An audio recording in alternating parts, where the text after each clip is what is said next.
Welcome to our weekly discussion of all things current in California politics. I'm Walt Gray, joined this week by reporter Emily Hoeven, political columnist with the San Francisco Chronicle. Emily, enjoying some time with family in Fremont. Good to have you here. So we've been talking about this subject for a while. Newsom versus DeSantis finally happening next Thursday after all of this. I know it's been a long time coming. I'm very interested to sort of see how it all plays out. We now know more logistics about what's going to happen exactly. They're going to be outside of Atlanta in Georgia, and they are not going to have a live studio audience. That had been a big point of contention between DeSantis and Newsom, because I think Newsom thought that if, DeSantis had if there was a lot of Republicans in the room, they could chant him out and that would not be fair. And it's going to be about 90 minutes long. Mm-hmm. And afterward, Hannity, who's going to moderate the debate, is going to host a political breakdown. But I think it's going to be interesting, and I'm expecting a lot of jabs from Newsom at DeSantis for even agreeing to debate Newsom, since Newsom is not running for president and DeSantis is. Yeah, as best we know. Okay, you have a column out in the Chronicle about surveillance and what's going on with that in San Francisco. Do people feel like they're being spied on?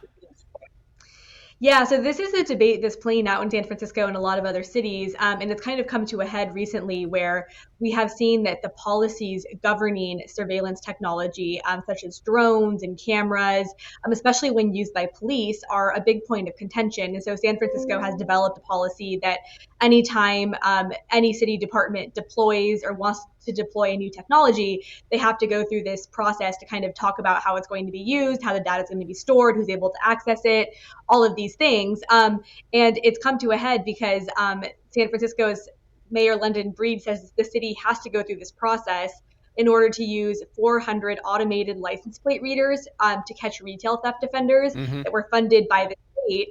But the police already got approved to use a certain type of readers. And so there's confusion over whether we need to have to go through a whole process to approve new ones or not. And essentially what it boils down to is that just this balance between, good policy, but then when does that bleed over into too much bureaucracy? And then at what point are politicians kind of stabbing at each other versus, working together to make sure that they can streamline the laws into something that's common sense? Right. Another issue in the state is obviously people being evicted. They're not paying rent or behind on rent, and all the pandemic era, help has ended. So this has become problematic in California. Yeah, well, we're seeing in some parts of the state that the average amount of people who are being evicted now per month is significantly higher than it was pre-pandemic. And I think, part of the reason for that was just as you said, we had all of these federal and state programs. There were local eviction moratoria. And so that kind of deferred a lot of the problems for several years. And now we're seeing an onslaught as landlords who are finally able now to take action against tenants who are not paying rent to evict them. There's a lot of concern among tenants advocates who say that, more people are going to end up homeless.